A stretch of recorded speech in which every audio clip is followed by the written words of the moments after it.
On this episode, we're checking out the Poison Ivy movies. And this should be interesting because I've only ever seen the first one. But these are also interesting because there's sort of this weird blend between Lifetime movies and like softcore, but they all sort of feature rather prominent celebrities in the lead. So let's check out, though, if they have any continuity.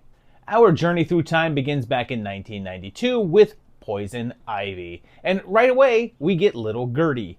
Not so little anymore. But Darlene is here too. And how about this? If you go to IMDb and look at the known for section, it has this movie as the thing that Sarah Gilbert is most known for. And seriously, IMDb, this is freaking Darlene. A funny thing is that they do have her as being known for Roseanne, but for being a producer on it, not an actress. They go to school together, and her dad is Captain Dallas, and they have a tense relationship. They give Ivy a ride home with them, although that's not her real name, and she only calls her that because of her leg tattoo. The two become fast friends, and her mom is really sick and bedridden, and is also an angel. Ivy says that her mother died, and she's had a troubled life, and she starts spending more and more time over their house. She starts to flirt rather heavily with Daryl, and there's this nice bold shot of a calendar, which is nice enough to let us know that we're set firmly in May of 1991. And thank you, movie, for this great close-up, and I wish more films would do this. After the big party, Georgie catches Daryl and Ivy dancing together, but she's able to smooth things over, and then he proceeds to play her harmonica right there on her bed while she's sleeping. Nice.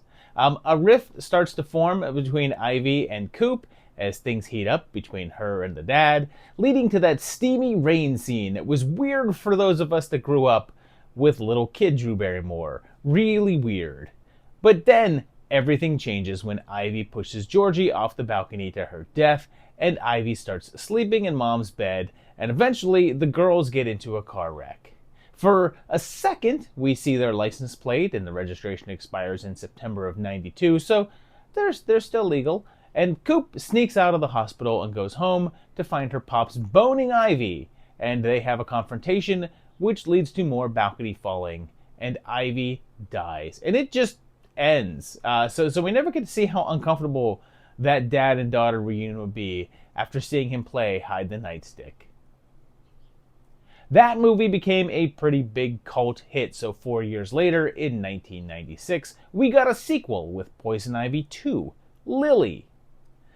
This one begins with John Connor's foster dad having sex with a girl before breaking up with her, and then a charmed young lady arriving by bus to attend school in California. Immediately, she encounters this, which I'm not sure if you know, but this is a standard greeting in Los Angeles. If you arrive here and one of these people don't approach you, then you haven't had the full experience. She's in Dawn's class, and one of her classmates knows that thing you do, and oh yeah, this is the 90s, alright. She meets her new roommates, and it seems like Lily is going to a fancy art school there, and when going through her stuff, she has an old diary from '92, so we're at least past that, and oh yeah, it's Ivy's diary, which is weird because she should have been dead by that point. Lily starts to read the entries, and one entry is from January. So I guess what we're saying here is that the events of the first film started in May of '91 and took place over time? Because the first film couldn't be '92, because we know Ivy met Coop right around May, and she's the one who gave her the name Ivy. So she started keeping this journal after that. Lily starts seeing Graydon. Really? His name is Graydon, spelled Gredin? Okay. But she continues reading that diary, all about Ivy's sexual exploits, and she begins to blur the line between it and herself, and it gives her confidence. Her teacher takes an interest in her, but he's married, so he hires her as a babysitter for his daughter. She keeps reading the diary, which is now on June 1st, although I guess it's debatable whether the Ivy in this film is the same as the one from the first one. It doesn't quite line up with the time frame, and I'm also not sure how her diary would have ended up there. Like she was a high school girl who lived with her mom, but mostly hung out at her friend's house. And this place is a nice multi-unit house for students. So I suppose there's ways it could have ended up there, but it just feels unlikely. Although it's also possible that it is Ivy's and just somehow got there. And it's also possible that Ivy just bought the wrong year. Like she bought a 1992 diary and was writing in it for 1991. Anyway, after some convincing, Lily starts posing nude for her teacher. Meanwhile, she's drawing the nude pictures of Ivy that she found. And here's an interesting fact. The body in these photos belongs to Jamie Presley, and we'll talk about her more later. But she was the body double for these photographs. Lils gives herself a makeover, cutting her hair, piercing her belly button, and she just starts smoking and acting jerkier. And Donald starts to get more and more obsessed with her. At her dinner party, he tries to assault her, but little Daphne sees it and runs into the street where she's hit by a car. Lily goes home and rips up Ivy's pictures, but Dawn follows her there and attacks. Graydon fights him, but everything ends up on the roof with the prof falling to his death. Her and the Grey One get together and everything winds up happy, and there's no clear date here, so let's place this one in real time, 5 years later in 1996.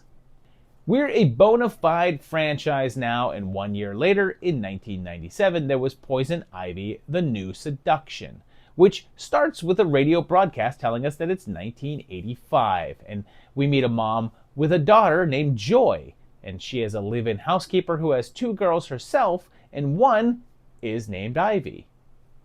The housekeeper is sleeping with the pool boy, but Dad comes home and catches them, and it turns out that Ivan is also sleeping with her, and this is like 5 minutes in, and there's just like so many people and so much going on. Rebecca and her girls get kicked out, and many years later, Violet is back, and oh snap, she's now Joy Turner, and the housekeeper is the queen of the 6th dimension. Ivan says that it's been 11 years, so this is now 1996, and they invite her to stay with them while she's there to go to school. Seems that in that time gap, Ivan and Catherine split up, and they've all started to get situated, but Violet starts trouble by seducing Joy's boyfriend. Joy reveals that she's never had an orgasm, and Vi starts to ramp things up by swimming topless in front of Ivan and spiking Joy and her friends' drinks. She then starts doing a bunch of manipulation and ruining of the crew's lives, and only Mrs. B seems to know what she's up to.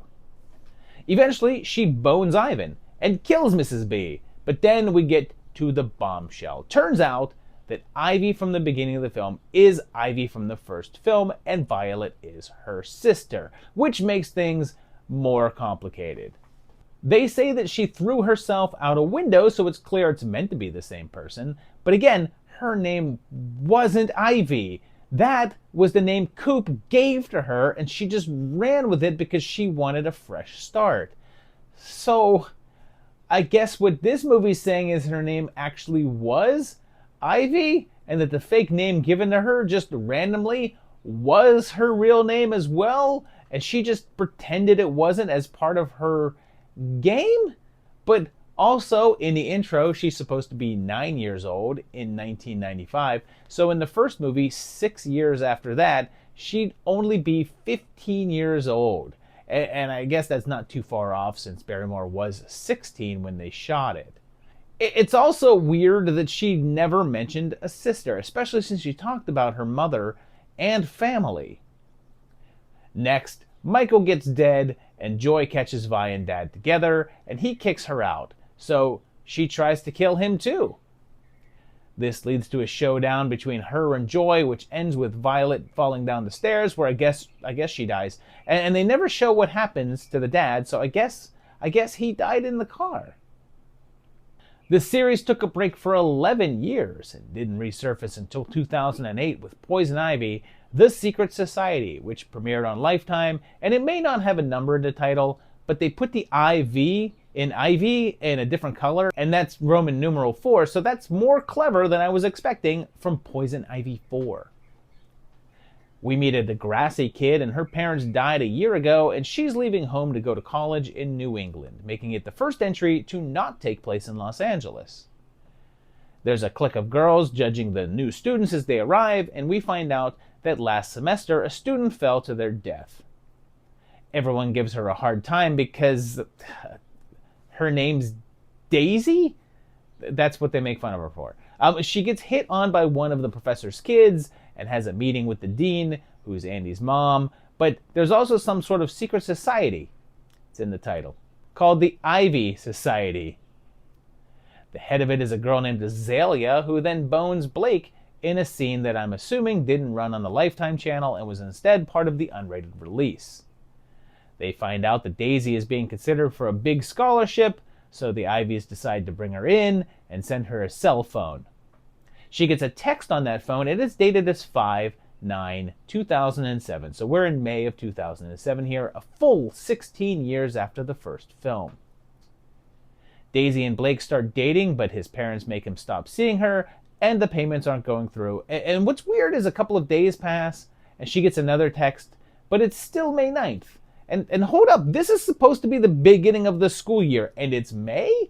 Maybe they're using the international dating system, and it's September 5th? That doesn't explain why the date doesn't change, though.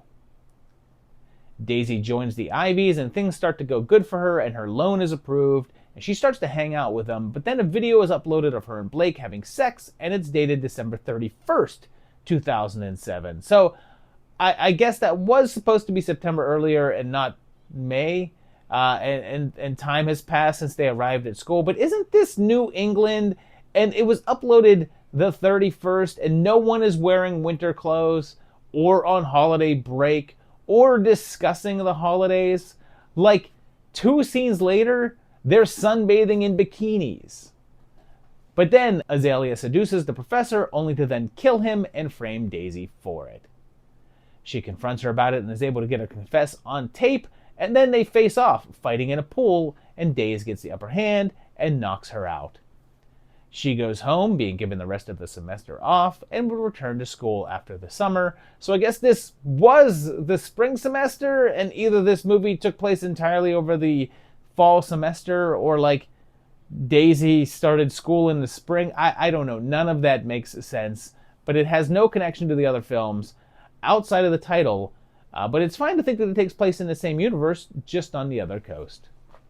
So there you have it. It's 4 movies with more continuity than I would have expected from the Poison Ivy series. I thought that these were going to be an anthology film, just each one focusing on a different girl, all with plant names. You got Ivy, you got Lily, Violet, Azalea, and Daisy. All plants. But yeah, there was an attempt at some sort of continuity here. At least through the first 3 films, the 4th movie is completely unconnected. Even though the continuity doesn't quite work. Nothing really matches up, and the dates don't make sense. But if you eliminate the dates out of there, I guess it does sort of have a continuity in a loose sort of way. But let me know what you thought of these movies, and if you enjoy them, if you dig them, if you liked this timeline, let me know in the comments down below. I want to hear it. If you enjoyed the video, hit the like button. If you like what you see on this channel, hit that subscribe button and hit the bell to get notified when new videos come up. And check out my Patreon page at patreon.com/movietimelines, where you can help support this channel and keep me watching movies. I appreciate it, and I'll see you very shortly for another great video. Thanks a lot, guys. Bye-bye.